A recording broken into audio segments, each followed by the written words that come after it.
college campus or in somebody's high school, either teaching English, literature, or reading whatever.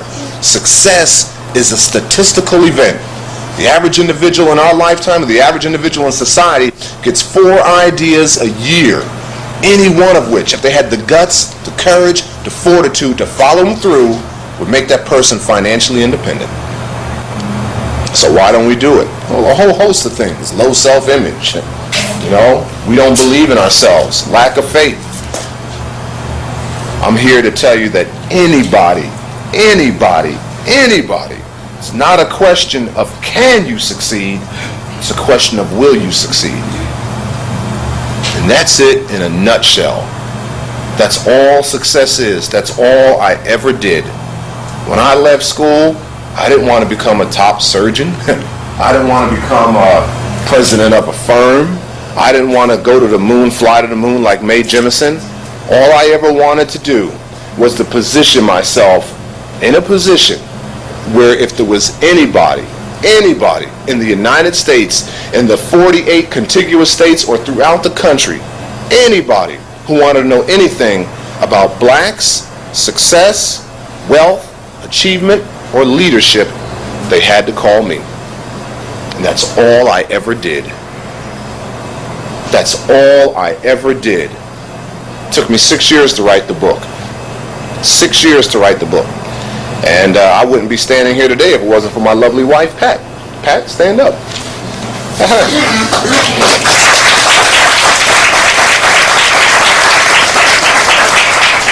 See, I don't mind telling you the truth.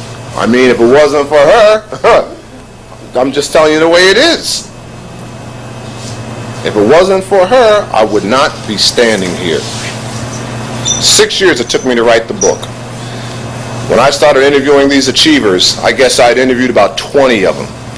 And W. Clement Stone of the Napolean Hill Foundation caught wind of what I was doing.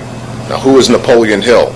Napolean Hill is arguably the #1 success, motivational, inspirational writer that this country has ever produced. If you took Napoleon Hill and put him in a foot race with all the men and women who you see out on the circuit today, if you put him in a mile foot race, get them all, line them up, put him in a mile foot race with Napoleon Hill, by the time Napoleon Hill crossed the finish line, he would be so far out in front, if he turned over his shoulder, he couldn't even tell you who's in second place. Napoleon Hill was a white gentleman born in utter poverty in Virginia who carved out a very illustrious speaking and writing career for himself. He wrote 16 books. 6 of his books are still on the market today. His all-time 2 bestsellers, his first one was called Laws of Success, but in the 1930s he published Think and Grow Rich. At last count, that book has sold more than 16 million copies. More than 250,000 blacks have read the original Think and Grow Rich and use it as a springboard in their life. The last thing Napoleon Hill ever attempted to do in 1970 was to write a black version of Think and Grow Rich. He gets 100 pages into the manuscript and he dies of a stroke. He is 83 years old. Those 100 pages sat on the desk of W. Clement Stone for 16 years until I walked into his office. Now, who is W. Clement Stone? W. Clement Stone is the president of the Napoleon Hill Foundation. In the 1970s, he was the wealthiest individual in the world. He was #1 on the Forbes 400 richest list. And he caught wind of what I was doing. He called me up and he says, "Young man, when can you come to Chicago? I'd like to meet you." My wife and I flew to Chicago, met W. Clement Stone. And prior to that, I told Mr. Stone, I said, you know, he asked me why I got involved in this project, why I was going around the country interviewing successful black achievers. And I said, Mr. Stone, I wanted to find the answers to 2 questions. Question number 1, why does one man or woman fail while another succeeds? And question number 2, why is one individual rich and wealthy while another is impoverished? And at that time, W. Clement Stone said to me, he says, well, based on what we see and hear, we want you to push your book aside and we want you to finish this book. And I said, what book? And that's when he placed in my hands the last 100 pages written by Napoleon Hill. And I looked at it, and I looked at Mr. Stone, and I said, well, I can't finish this book. He said, why not? I said, well, I want to finish my book. He said, put your book aside. And I said, second of all, I can't finish this book. And he says, why not now? And I said, well, I don't have any money. I said, I'll finish it under one condition. If you pay me, If you give me some type of financial inducement, if you underwrite me, then I'll finish the book. And then W. Clement Stone said something to me I'll never forget. He said, young man, if you really want to find out the answers to the question why one person fails and another succeeds, if you really want to find out the answer to the question why one person is rich and wealthy while another is impoverished, it is in this laboratory that you must find it. He said, no, I'm not going to pay you. And for 6 or 7 years, I crisscrossed the nation. I was hit with every type of financial situation, you name it, I was hit with it. Didn't lose one car, lost 2. Couldn't begin to tell you how many times my water, gas, electricity was cut off. So I just showed you I had a wife and 3 kids that I had to care for.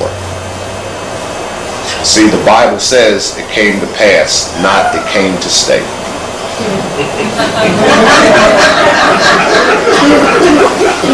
So I think I'll just stop my little talk right here and open it up for Q&A and use that as a springboard. If anybody has any questions, we'll just take off from there.